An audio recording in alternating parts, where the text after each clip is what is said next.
as well as getting um, our youth and children connected to those programs as well. That's just a little bit about us. You can get more information from me later, but before we do move on, I'd like to know who is here today. So if you can put into the chat your name, organization, job title, and your email, and that would be helpful for our attendance purposes. And there will also be more information that I'll be sending your way after the webinar. So we want to make sure that we can um, successfully contact you. So a little bit about our presenter today, Mr. Jerry Shirk. I have known Jerry for several years. He has been connected with the Mentoring Task Force since the inception of the task force. Started off providing us different technical assistance in developing our task force. And right now, both Jerry and I serve on the leadership team for the California Mentoring Partnership that works statewide with all of our mentoring coalitions throughout the state of California.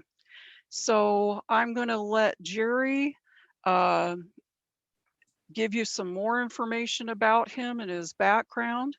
But today, with no further ado, we are starting our spontaneous youth mentoring presentation.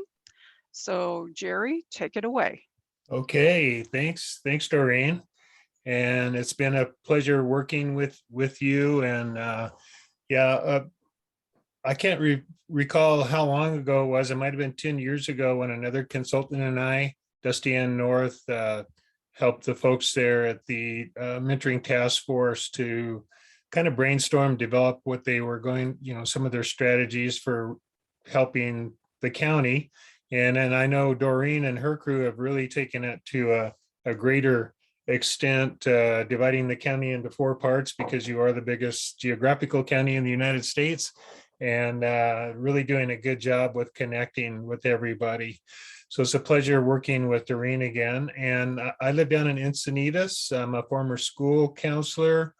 I've been a mentoring consultant and trainer for about 25 years. I've worked with a few hundred mentoring programs and other youth serving organizations, and also some adult mentoring programs, federal government, Navy, Air Force. And I learned mentoring and leadership during a 12-year stint as a defensive tackle for the Cleveland Browns. I had a lot of gray matter left over from playing defensive tackle for the Browns, because as I retired, I figured out I just went left, right, straight ahead, and hopefully not backwards. So when I got out, I studied psychology and started developing group mentoring programs within the school system, and being a consultant for mentoring programs. And to kick it off today, a little warmer in the chat, please list an interest or hobby. It could be 1 or 2, and the last time you participated in it. And this actually will have something to do with mentoring. So if everybody could type in 1 interest or hobby and the last time they participated.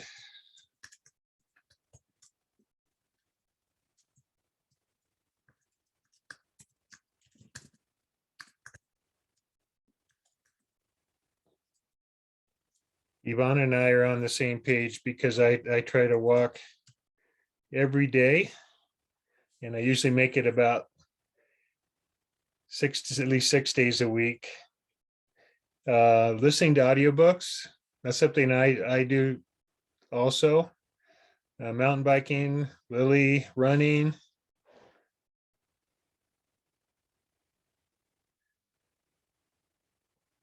Walking with your dog this morning, Vanessa. Basketball every Monday night for Dominique. Okay, they'll probably still come in, but so I wanted to make a point about mentoring. As they still come in, Tina is baking, Tony is hiking. Oh, Boy Scout leader, great, great. So years ago, I went to a symposium. There was a Department of Education mentoring grant that covered the entire US, and I was one of the consultants, and they had a symposium down in Texas, or a conference. And one of the lead researchers, and he still is, Dr. Michael Karcher, um, was going to give a talk on the secrets of successful mentoring. And because it was a Department of Education grant, we were all thinking, well, this is going to be about tutoring, referrals, getting students focused on their schoolwork. And he got up there, and the first thing that he said was, the secret to being an effective mentor actually is to have casual conversations with your mentee. So casual conversations are, what do you like to do? How about those Dodgers, Padres, Rams? What'd you watch on TV last night? What kind of books you like to read? And that's really the breaking into developing that relationship. So instead of meeting a mentee for the first time and saying, what do you want to do for the rest of your life, which kind of sets people back on their heels, it's just chitting the chat like you would with a potential friend for the first time. So when in doubt, just use casual conversations. So today we're going to focus on spontaneous mentoring, and that's mentoring that is not organized by a program. And we'll talk a lot about that concept. And then we'll also talk about just the basic mentoring concepts and practices, because if you're a spontaneous mentor, or if you're in a structured program, you're still going to use a lot of the same concepts. And then the traits of a successful mentor, I'm going to show you an exercise. We won't do it because it's kind of hard to do online, but an exercise called Build an Ideal Mentor that I typically do in both mentor and mentee trainings in person. Then identify spontaneous mentoring opportunities. And then I've got just a very few slides on goal setting. I just participated in, actually facilitated a goal setting webinar for Mentor, the National Mentoring Partnership, last week. And so it's fresh on my mind. And when I was working in the school system, I actually invented or created a goal setting system. So I'll show you that. And then, as Doreen mentioned, there's going to be some resources that are going to be furnished to you after the webinar. And some of those are goal setting materials. And I just wanted to kind of do a problem statement. There's a lot going on. We're all experiencing it. We're experiencing stress. Most of us are working with children, and they are stressed out. So there's a war in Ukraine, there's racial injustice, the political divide, chaos from COVID. This is kind of the downer slide. And I'll try to bring you up in a minute, but this is the downer slide. And then there's disruption in our school system. Our daughter is an 8th grade teacher in Portland, Oregon, and she just talks about how students are leaving the school system, and they're actually talking about getting rid of more teachers next year. I think they're going to have a 15% reduction of teachers in the Portland school system because they're not getting their daily quota of students. And so I was looking up, there's an NEA survey, the staggering percent of educators, 55%, are thinking about leaving the profession earlier than they had planned. So it's just kind of an indication of what's going on in the school system. So it's going to take some time to recover. And because of that, because of COVID and what's happening in schools, of course, more people are distressed and disconnected.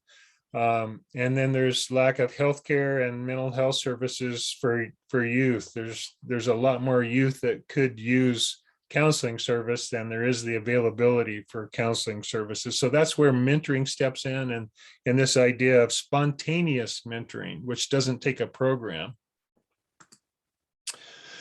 But so the good news, and I didn't want to leave you on a downer, when I was training years ago in person with with the cohort, Dusty Ann North, I just recalled her every time we got in front of a group of people. She said, you are part of a community of caring. You're a web of caring. And it's mentoring programs, it's schools, it's nonprofits, it's individuals.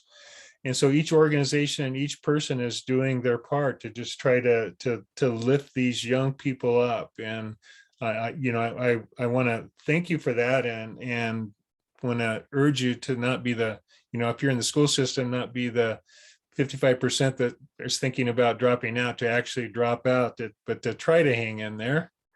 And then I was listening, somebody mentioned they listened to audiobooks in the chat, and I listen to a lot of audiobooks. And recently I was listening to a book, and it was some kind of business or inspirational book, and they talked about joining a community of character.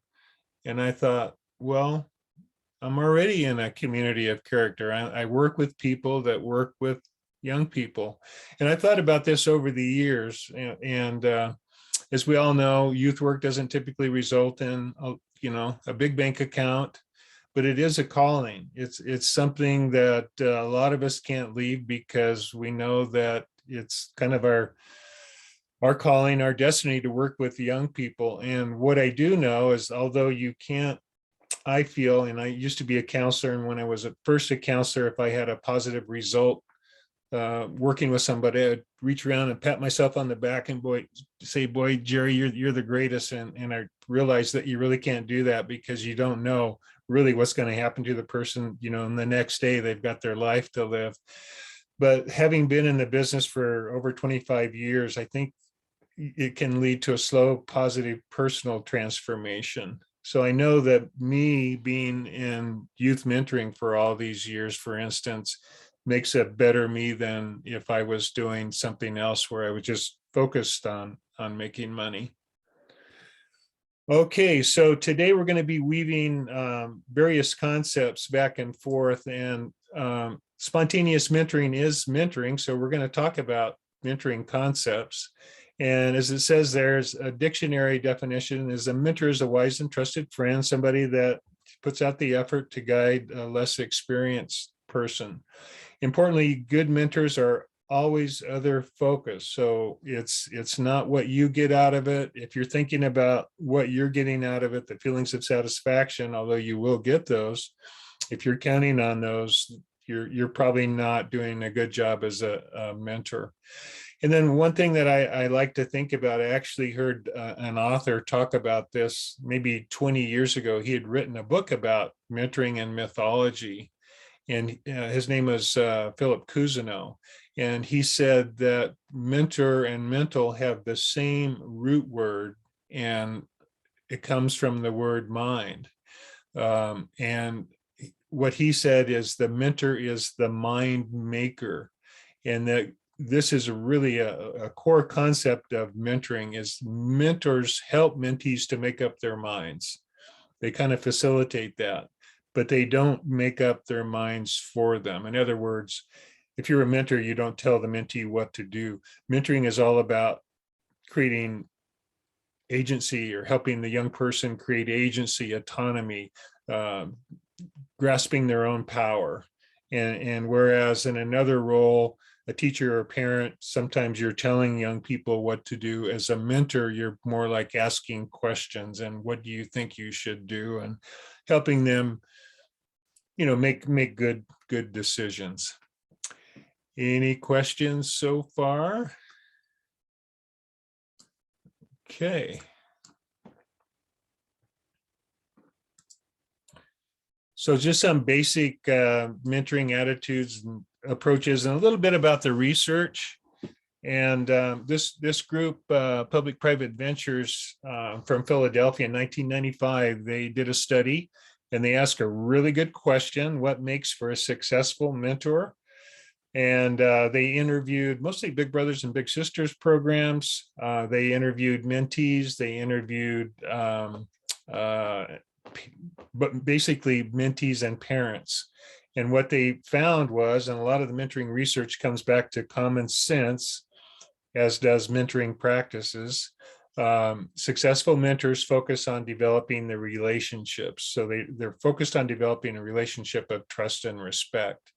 And they came up with these terms, or maybe borrowed them from psychology. They also call this type of mentor a supportive or a developmental mentor.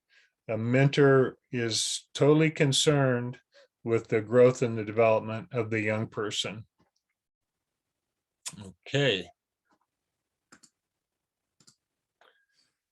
So the same study found, and sometimes we remember the negative more than the positive because we don't want to, enact or do things the wrong way. They call the negative mentor the prescriptive mentor. So the closest word to prescriptive in the English language is prescription or pill. So the young people who felt that the mentor was saying, here, just add a little bit of me to you and you're going to be okay, kid. Those were the mentees that backed off and really didn't want to engage with their mentee, and sometimes didn't even show up for the session. I was training with a friend, I don't know, about 15 years ago, and he used the phrase, the bony finger mentor. So it's that person that, sticks his or her finger in your chest and says, this is what you got to do. And again, it sets us back on our heels. We don't want to engage with that person. We don't even want to show up at times. So that's the bony finger mentor. So a little bit about the concept for spontaneous youth mentoring. I was on a conference call with a state partnership. It was actually the Southwest Pennsylvania Mentoring Partnership. It's one of the mentors, the National Mentoring Partnership's affiliate. I was on a call about 5 years ago, and in passing, the director said, and yes, we do trainings in everyday mentoring. And I said, wait, come back. What are you talking about? And she started telling us about how they trained, who they trained. And so a lot of times they actually go into the school systems and they'll train teachers, crossing guards, custodians, as it says here, bus drivers, cafeteria workers, school administrators, anybody on the school grounds that is an adult employee, strategies for mentoring. And it could be a one-time, touch, or it could be that, a crossing guard may see the same kids every day, but only see them for, 30 seconds.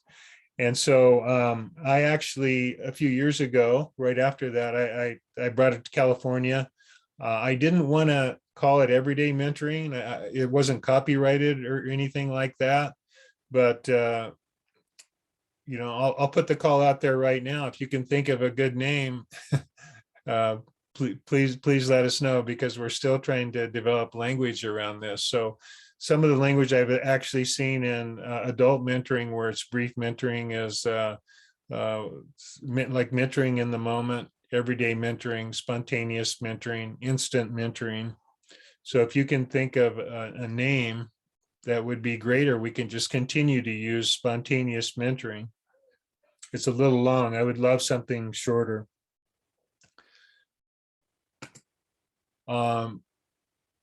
So a quick aside on related mentoring model. And I heard about this even before I heard about spontaneous mentoring a few years ago when I was working with a school. And I know several schools have adopted this, and I think it's a wonderful, wonderful model. It's called individual mentoring or invisible mentoring. And it can be used in the school system, or it can be used in a nonprofit, any organization where a few adults work with a larger number of young people. And for a mentoring programs, they take a lot of resources, and it's actually, some of the figures that came out years ago for how much does it cost to mentor a young person for a year is anywhere from $500 to $300 or $3,000 a match.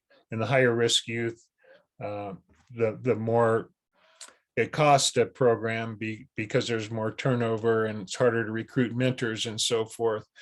And the things that you do in a structured mentoring program, it's all about the safety of the mentee first, and then it gets into the growth and development. But for a structured mentoring program, there's something called effective practice, where effective practices where you have to look at best practices for recruitment, screening, training, matching, and then the fifth one is a combination of monitoring and support and closure.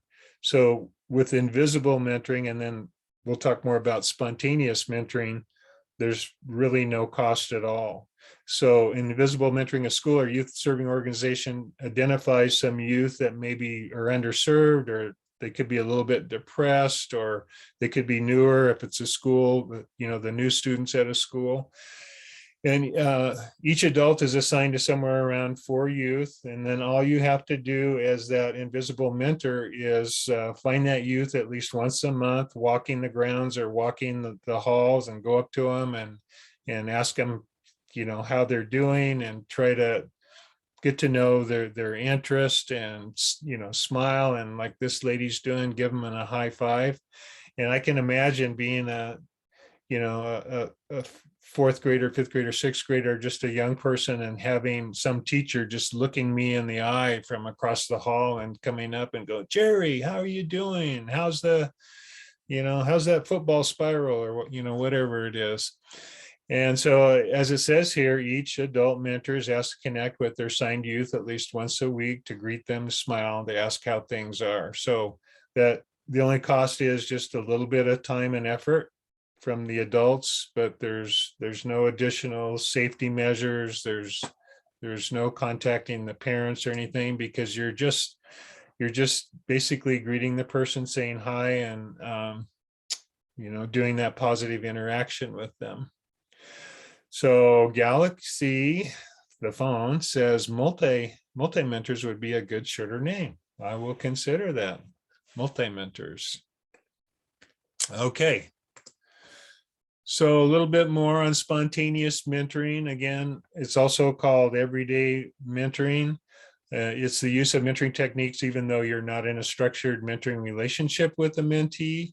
And it can occur through a few contacts or even one contact. I know in my life, in the past, years ago, I remember one time riding on a plane and got into a conversation with an older lady, very experienced person, and I could tell that she had a lot of wisdom, and she gave me some direction in life that changed the course of my life. I don't know her name, I can't remember her name, or anything like that, but those individual contacts where you're caring about somebody, maybe helping them solve a problem, or seeing something in them that they don't see in themselves, can be very beneficial. And what it takes for spontaneous mentoring is just a knowledge of some of the techniques and some of the traits that you need to bring out in yourself. And then it takes intention. So you have to kind of have your radar going and looking for opportunities to be a spontaneous mentor to young people. And I call it putting on your mentoring hat, because a lot of times you'll have something that you need to do. You could be a teacher, you could be a tutor, a case manager, and that's your main job as you interact with this young person. But if you see that opportunity, it's just time to put on your hat and ask them, let's talk about it. What's going on? How can I help you? So Jerry, yes. we have a question in the chat from Lily. Can you repeat the 5 models again that you mentioned? Oh, they're the effective practices. I think maybe she was talking about the effective practices. Thanks for that question, Lily. So the effective practices, it's in chronological order of the tasks that you need to do in a mentoring program, and that's recruit, screen, train, match, provide monitoring and support, and then provide a positive closure. So those are actually 6 things. And if you put in Google effective practices checklist, you'll get a 4-page version of that. It's based on research and the best practices for each of those tasks. And then if you want to really go crazy, just put in effective practices for mentoring programs, and you'll get a 90-page version, which will probably put you to sleep, but it'll have all the details and all the different levels of things that you can do, because they provide different levels. Great programs do all these things. The baseline is that you need to do these things to have a safe and effective program. So I'm hoping, Lily, that you were asking about those effective practices. So then spontaneous mentoring can be used anywhere. And I think, I've learned communication skills over the years through trainings, and given trainings on communication skills and how to develop relationships. And I know that it's helped in my personal relationships. And so spontaneous mentoring, these concepts, just like counseling concepts, can be used in your daily interactions with co-workers, with your wife, husband, significant other, with friends, your own children, other relatives, and even strangers. But today we'll primarily focus on spontaneous mentoring for the young people that you serve. Okay. And we'll get back to spontaneous mentoring, but more on the traditional mentoring philosophies. And a lot of times when you give a training, you get like tons of information, but you need something very concise that you can act on. And sometimes I call it the one big thing I learned today. So if you didn't learn anything else, know that the 3 R's of mentoring are not reading, writing, and arithmetic, but they are relationship, relationship, relationship. So the 3 most important things in mentoring are relationship, relationship, relationship. And we get this from that kind of, I don't know, it's a framework for real estate investments. The 3 most important things in real estate: location, location, location. Well, the 3 most important things in mentoring are relationship and relationship and relationship. So if you forget everything else, just think about focusing on how do I develop a trusting relationship with this young person, or that's going to be my effort. Doesn't always happen, but this is going to be my effort. Okay.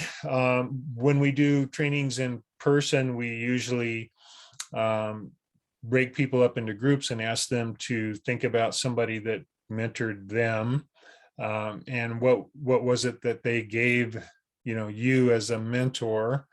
But so we don't have that time, or it's a little bit harder to break up in groups on Zoom. So in the chat, could you write down 1 or 2 traits if you were to get a mentor today, or had the opportunity to get a mentor today? What are 1 or 2 traits that you would want in that person? And I'll take a little time out here while you start typing in. What are the traits that you would want in a mentor?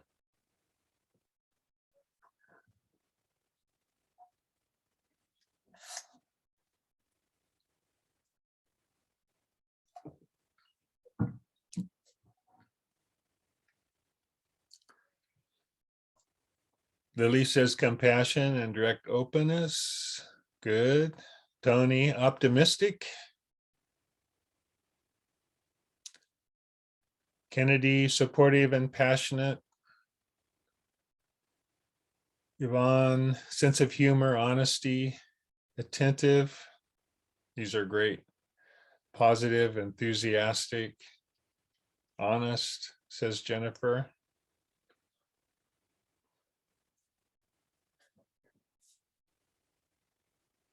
Carrie went to town. Non-judgmental. Informity, gives choices, not decides on one's behalf. Great. Lisa, great listener, caring person, forthright. Christine, a great listener, straightforward. Manuel, being transparent. And Christine, again, non-judgmental is important. So these are all great.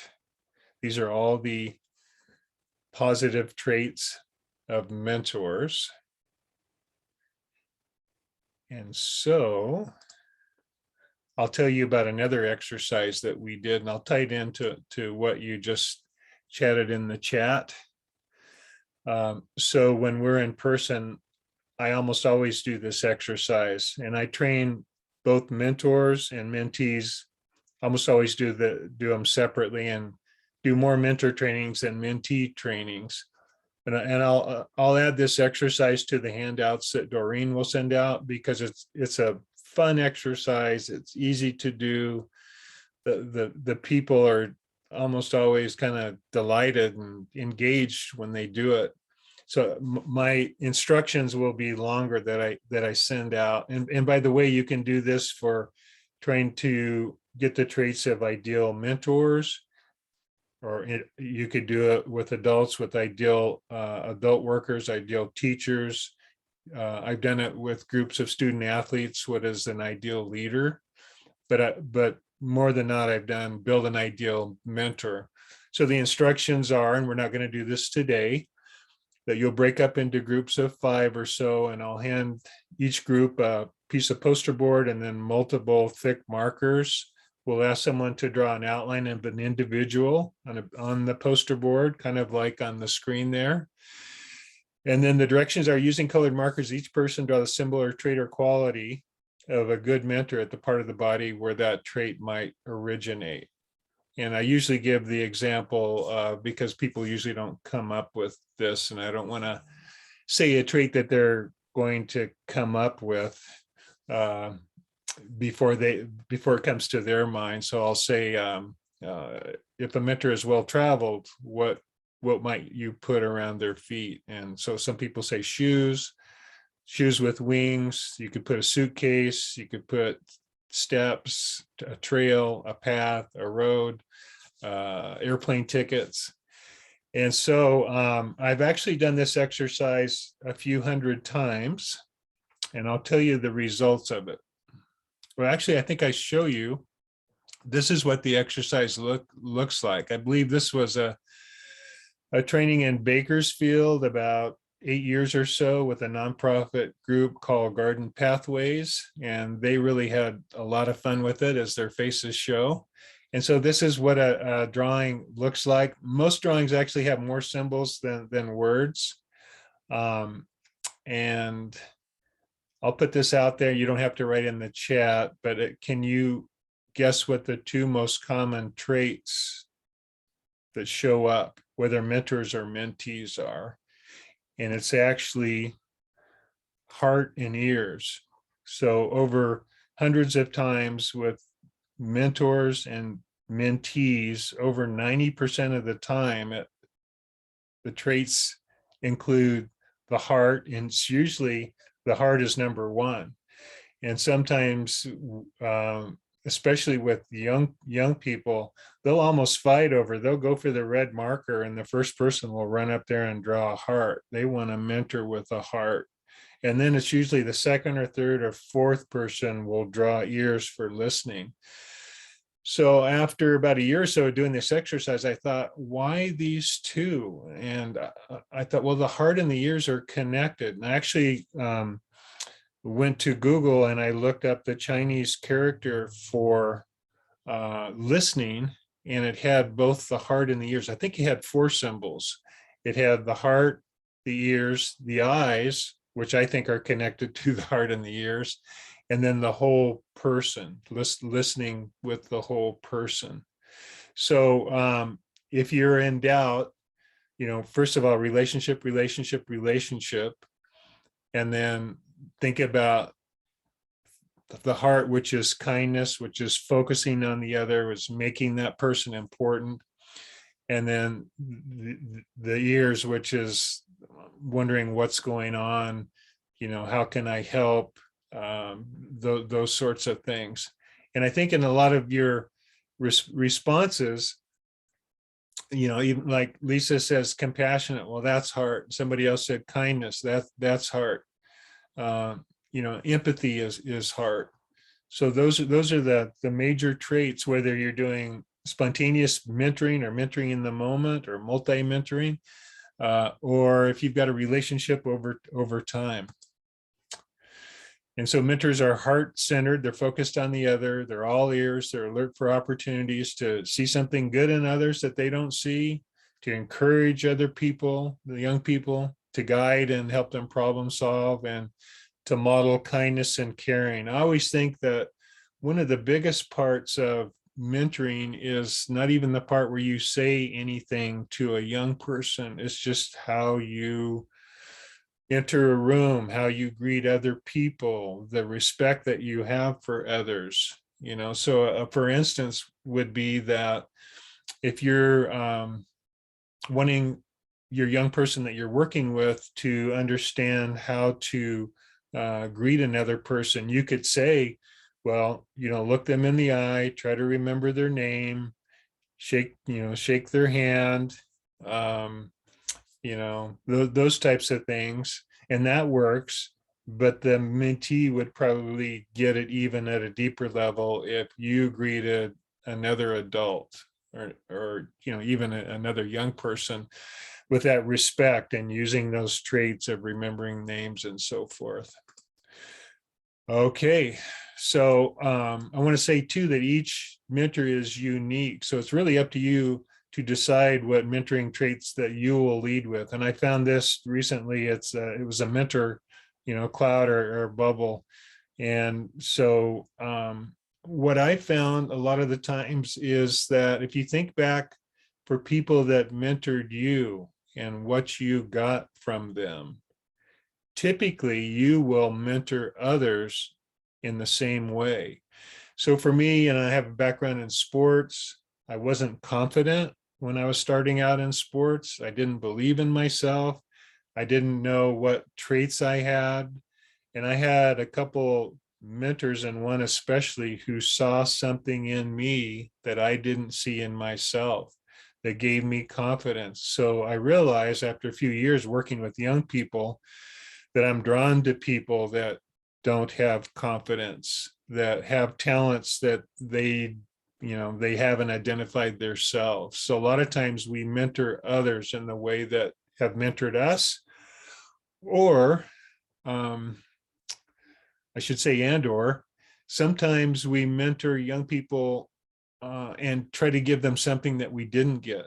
If we had a very painful time, growing up or in young adulthood where we didn't get some help that we could have used, sometimes we look to a person that needs that specific thing, and we try to help them give that. So it's not that you always have to, if you lead with your heart and your ears, you won't go wrong. But if you try to, do some of these other things, to focus on, networking, problem solving, things like that, you can't go wrong there either. So a little bit about short-term or spontaneous mentoring. It can occur anywhere. It can occur in a store, crosswalk, public transportation, just any chance meeting. And you just kind of have to have your antenna up a little bit. And, if you see somebody with a sour face or downcast, that would be a time to help them out. It could be, if you're in a program where a young person fills out an application or you give them an orientation or something like that, that's when you at times try to kind of set what you're doing aside and ask them how they're doing, or you try to recognize something in them that's a talent, or just a little thing like, hey, I really like your sweatshirt. That's really cool. So any chance brief meeting. And then there's kind of medium or long-term spontaneous mentoring. And again, the difference between this and a program is that it's not structured. There's not intentional matches made. You don't have to go through a LifeScan screening process. You don't have to go through, a mentor training other than maybe this one. But it can be, if you're a case manager, you may meet with somebody 4 or 5 times, or, if you're a teacher, it's taking that time out, maybe after class, before class.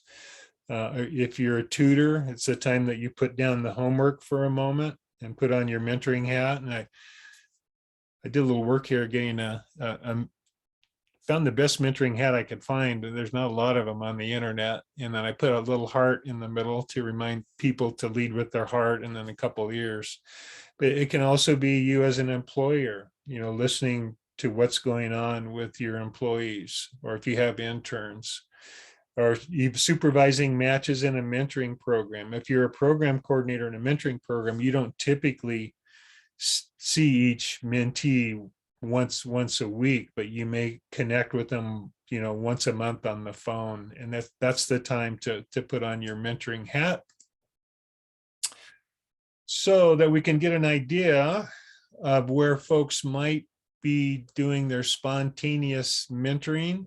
Could everybody put in the chat an example of where they might, when they might be a spontaneous mentor to a young person?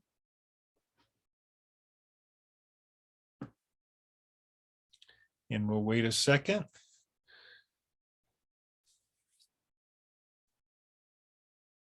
So at church,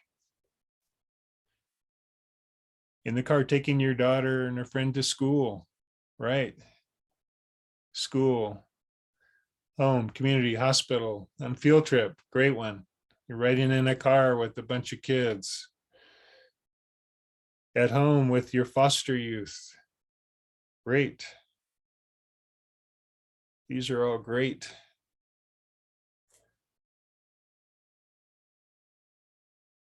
Home, school, in the park, library. If you work in the library, you're constantly connecting with young people. At schools, okay. Keep them coming if you haven't put them in. But it's really any interaction, and it takes, just kind of being aware, because a lot of times, we've all gone through COVID. We've all gone through this thing where there's a political divide. We see the war in Ukraine every morning and night on TV. If we're working with young people, we see the stress that they experience. But a lot of times just kind of inward. So I've realized that it really helps, even if you've got your own issues and stresses and problems, if you're able to focus out, you forget that little self, the little me, and you become more of the true self that connects with other people. So it takes some effort, and some days maybe you'll have a rough day and you won't do it. But that doesn't mean the next day, when you're feeling a little bit better and you're a little bit more aware of what's going on around you, that you can do that and reach out. And one thing that we tell, or we suggest to mentors in a structured mentoring relationship, is that if you're working with somebody for a long period of time, just write down 5 things that you like about them. It could be in your day planner, or put it in your phone or whatever. And then when you meet with that person, tell them two or three of those things. So that's even with somebody that you don't know, but you're just meeting them for the first time. Just look at them and gee, I like your smile, I like your sweatshirt. Or if they show up to fill out an application, well, it's really great that you showed up on time. Any positive thing that you can give them. And so, yes, Lisa says, just give them a smile and a nod to acknowledge them in the room. That's great. And Lily, when you see the opportunity, make it fun. Youth can tell if you are fully listening. Absolutely. So again, and I mentioned this concept, and I actually get this from counseling. And when I went through a counseling program, I can remember the professor saying that sometimes you have a bad day. And if you have a bad day and you're counseling one or more people, that you need to put your emotions on the shelf. But as a spontaneous mentor, I think sometimes you need to put your task at hand on the shelf for a moment. So if you're a case manager, and even if your mentee is on probation and there's certain things that you need to make clear that they have to do to align with the responsibilities of their situation, at some point you want to step out of that and go, hey, but how really, how are you doing? I see that look of pain on your face. Tell me about it. Or it doesn't have to be negative. It could be, we're talking about all these requirements of probation, but I want to know more about you. What do you do for fun? Or how do you relieve stress, or whatever it is. So I think that shelving is interesting. And so here's some of the phrases, and there's no right or wrong phrase.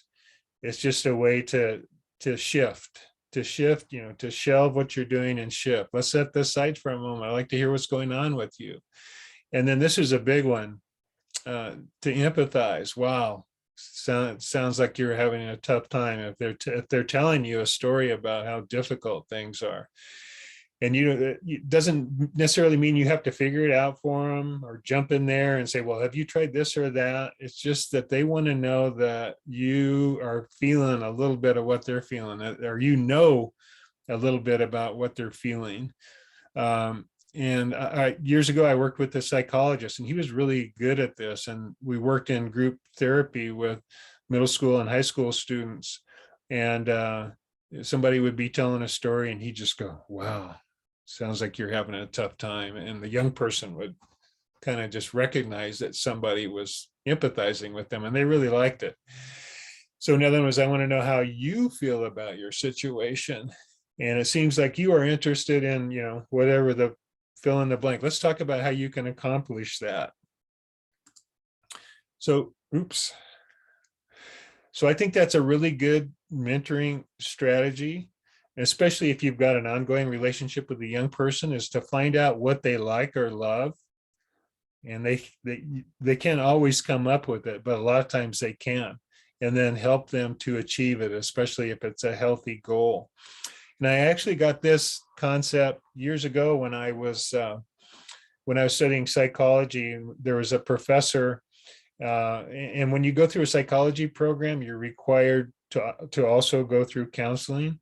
And so a lot of professors at school were also therapists. And this one therapist, and I had him for a counseling class, he was the most popular teacher and therapist. And so somebody in the class said, well, people really love to come see you for counseling. Why is that? And he couldn't answer at first. And then he came back to it, and he says, okay, I've got it. He says, I find out what people like or love, and then I help them to achieve it. So I think that's a great mentoring strategy too.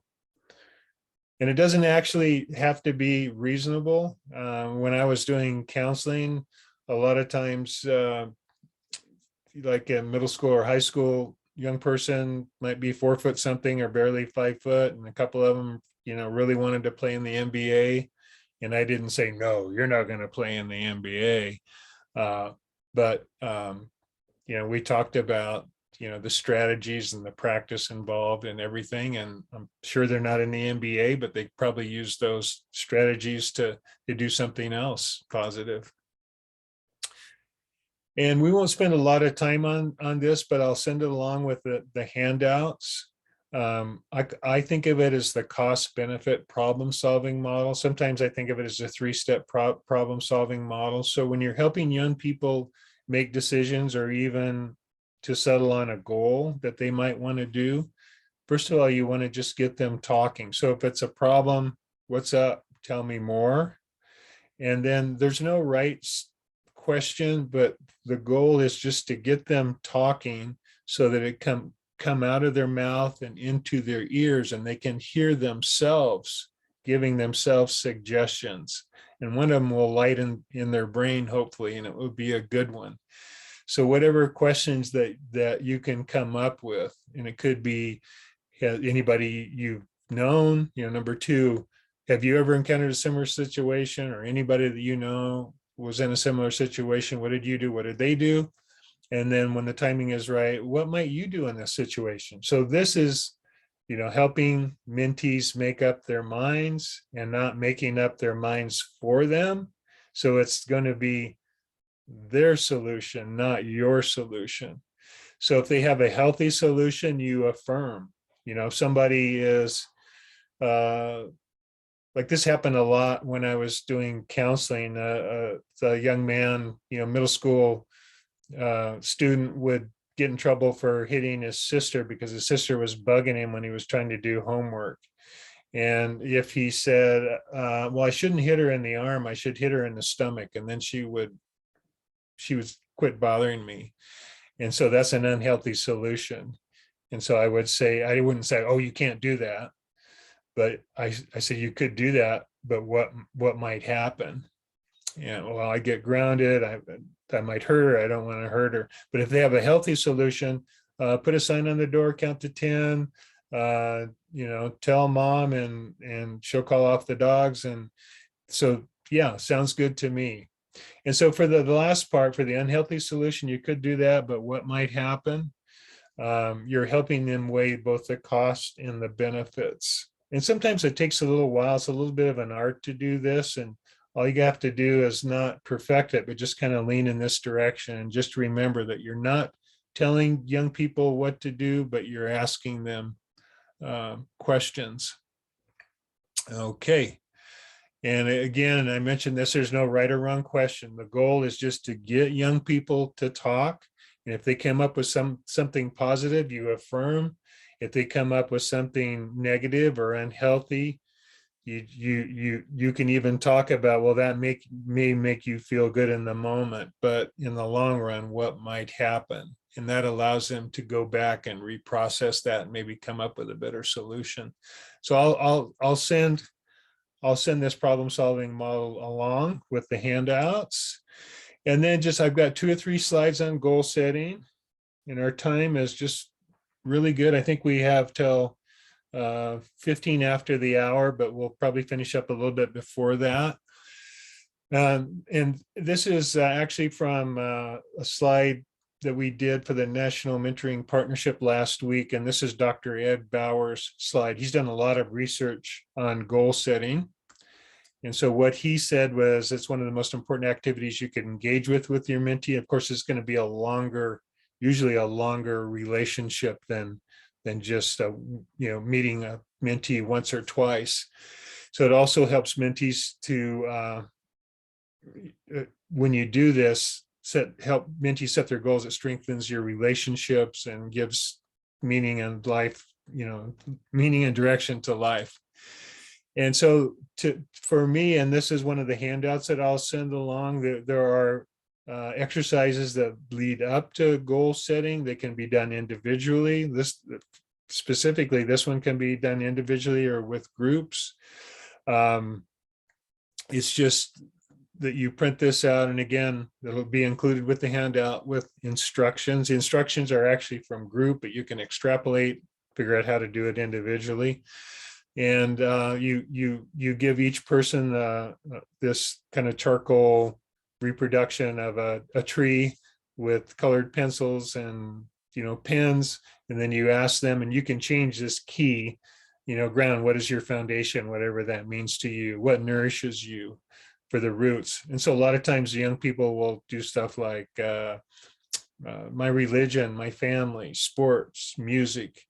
And then one that everybody just loves to talk about, it's almost like asking, what's great about you? But the trunk is, draw a symbol or a word for what is your biggest strength. And the young people will get into, I never quit, or I'm funny, or I'm a musician, or whatever it is. And the people they like to talk about. So if you're in a group and they share after they do this exercise, they love talking about what their biggest strength is. And then getting into goal setting branches. What are the directions you're thinking of going?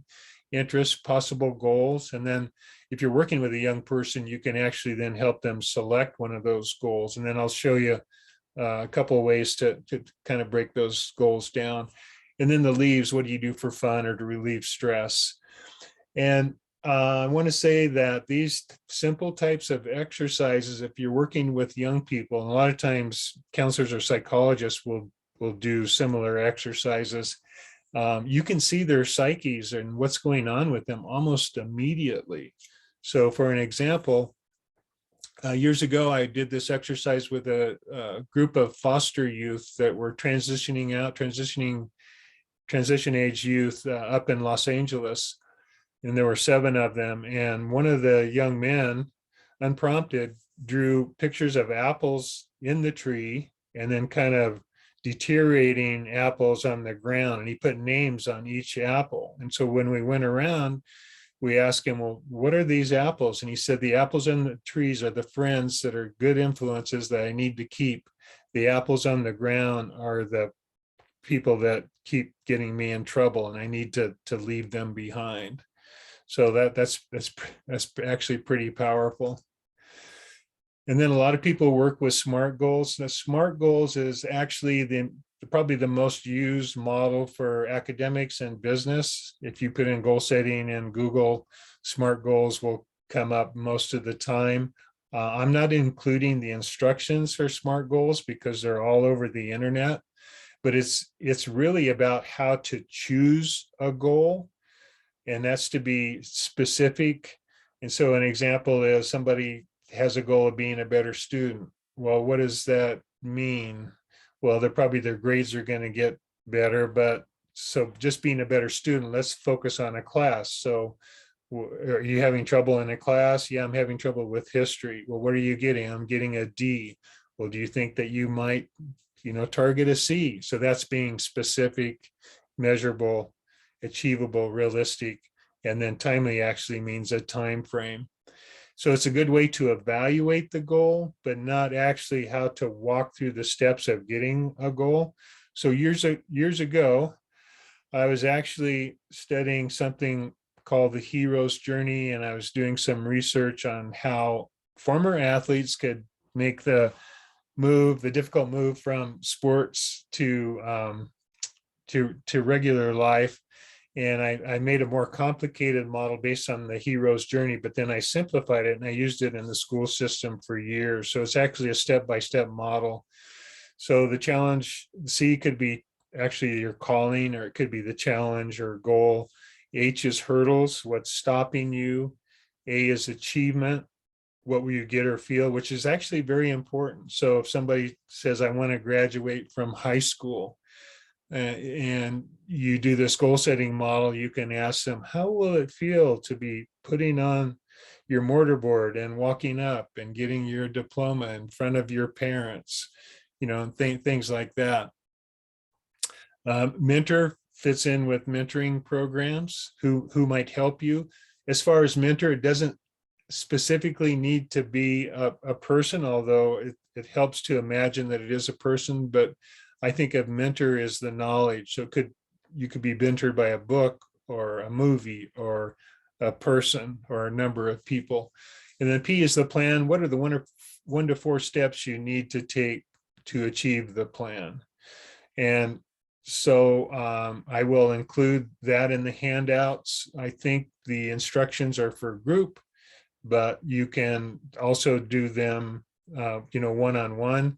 I also want to say too that it's okay for mentors or the adults to do the whatever exercise is at the same time. I mean, it usually is. It's just that you'll get a sense of whether it feels appropriate to do that. Like if you're working one-on-one with a young person with the tree that is me, it's okay for you to do the tree that is me. But what you have to remember is if you do any of these things, first of all, the focus is on the young person. It's not to get therapy for you. So whatever you do, keep your presentation much shorter than theirs and don't go too high or too low. So, if you're talking about, some problem you have in life, you wouldn't want to talk about your divorce or anything like that. You would want to keep it sort of more middle of the road. Okay. So, and just this is a review of, I just have a couple slides that are reviews for the spontaneous mentoring or mentoring.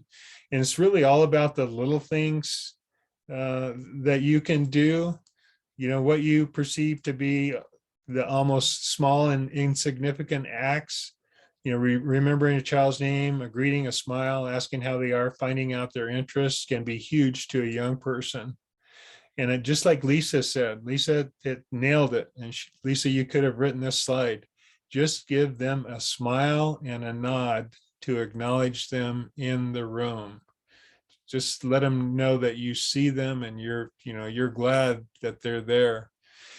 And so to do spontaneous mentoring, you just start where you are, use what you have, and do what you can. And then another little review is the 3 steps to spontaneous mentoring. First of all, you have to have that intention. So you just have to be aware. You just have to be looking for these opportunities. And then if you have another function that you're doing with a young person, at some point, put it on the shelf. And then the third thing is to use your mentor hat, put that mentor hat on, and that means to be heart-centered, to use your ears too, and your eyes to see what's going on. And then the other mentoring traits, which you probably identified when you suggested those traits for your mentor. Okay. And want people to know that at least for a short period of time, there's some funding available. It's no cost assistance for, it could be a spontaneous mentoring training on Zoom, or it could be helping a school or an organization to develop an actual mentoring program. They usually allow us several days of time to help mentoring programs. It's a quick application process. It takes about 10 minutes. It's available through the California Mentoring Partnership. And so if you email me and put mentoring in the subject line, I can walk you through that. And just want to thank you for the work that you're doing. And any comments? Let me see here. Stop share. Any questions, comments?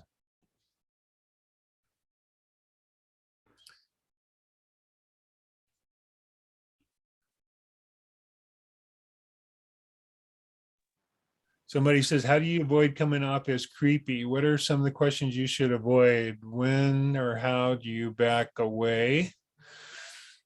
I don't know. How do you avoid coming off as creepy? I think it's just an intuition of that, how you relate to somebody and how they're responding to you. If they're giving you kind of the stink eye or something, you should maybe back off. Or if you feel like you're coming off as too intense. Yeah. Sometimes. Yeah, sorry. I asked a question because I was the director of a youth program at my church for over 10 years. And from time to time, we had people who would stop, other parents would come by and, wanting to be that mentor for some of the kids that were struggling. But sometimes, the initial questions just threw the kids off. And then once one kid felt you were creepy because you asked that wrong question, you were done with the group. Right. And so I would have to kind of talk the kids, about, well, he asked me if I had a boyfriend and I don't know him like that, and so, there are things that you probably want to stay away from. So that's where I'm coming from. That's exactly right. And that's why it goes back to relationship, and actual casual conversation. So do you have a boyfriend is not a casual conversation. That's a question that will set somebody back on their heels. Like, well, where is this? I don't even know this person. Where are they coming from? So those people just needed a little bit of training. They just to let them know that you don't do that, or you don't walk in a room and identify a young person and they have a frown on their face and you go, well, what's going on, and tell me how you're feeling, and all this stuff. You have to kind of slowly develop that relationship. So okay. What do you think about mentoring through social media? A lot of teens more comfortable talking through tech. There are programs, Kennedy, that do texting mentoring. I would say that if you're going to do text or some kind of social media, that it's best to establish the relationship before you do that. So if you're trying to put two people together and they just start texting each other, they're really not going to know each other very well. If nothing else, have them a number of times meet through Zoom, during COVID, or if they can meet in person. If you meet in person, establish the relationship, then the text can just be an added, thing to the relationship. But yes, the teens do love to text, and a lot of times you'll have programs that'll try to do like phone mentoring, and they'll have requirements like you need to meet for an hour a week, and during COVID it's like on the phone or Zoom, and like that's too long. It needs to be amended when the conditions are different and you're not meeting in person. It needs to be much, much shorter. Now, yeah, my email again, Jerry M. Shirk at Gmail.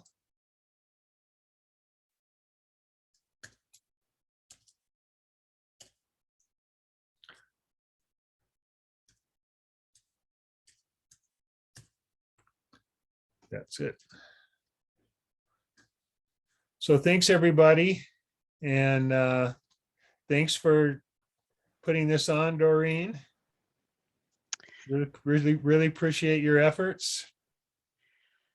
Well, thank you, Jerry. Thank you, everybody, for joining us today. I am going to put the link into the chat for the survey, but I will also be sending out a follow-up email with the other resources and this link again, as well as certificates of attendance that you can fill out for yourselves. And yeah, thank you so much. Especially on the survey, there's a section that we really want you to complete as far as, did you really learn something from this training, and how are you going to apply it at your agency or within your everyday walk of life. And as well as if you have any other kind of ideas, interests in topics for future trainings, any great presenters that you may have come across regarding specific mentoring topics, just put that into the survey as well, because we're always looking for more topics and more presenters. And thank you again, all of you, for being here. I don't normally do this all the time, but I want to give a shout out to Lily, because it's been so long since I've seen your face. It's great to see you. And love it that you were able to join us today. But thank you, everybody. It's always great to see all of you. Thank you, Tony, for being here. And yeah, thank you for acknowledging that even though you may not be in a specific mentoring position in your agency or whatever it is that you do, mentoring is within each of us. We probably do mentoring every day, and that's why we wanted to give these resources on this topic, just so that you really acknowledge that, yeah, I really am being a mentor, aren't I? Because a lot of people don't acknowledge that as such, that, oh, I'm just saying hi to the kid down the street every day I drive by, or my coworkers' kids that I've known for years that I touch base with like on a weekly basis, or my youth in my youth group. Crossing guards, saying good morning, how are you, every day to all the kids that come by going to school. All of this is mentoring, and We just need to acknowledge that, that what we're doing is mentoring youth around us, and how important that is for all of these interactions are in the life of these children. So, like I said, I will be sending out the follow-up email as well as with some more information on some of our upcoming trainings and meetings. And thank you. We are right on time to end today. But thank you again for taking time out of your day to join us. And thank you, Jerry, for taking your time out as well, because I know you're a busy, busy man. And we will see you again soon. Thank you, everybody. Bye, everybody.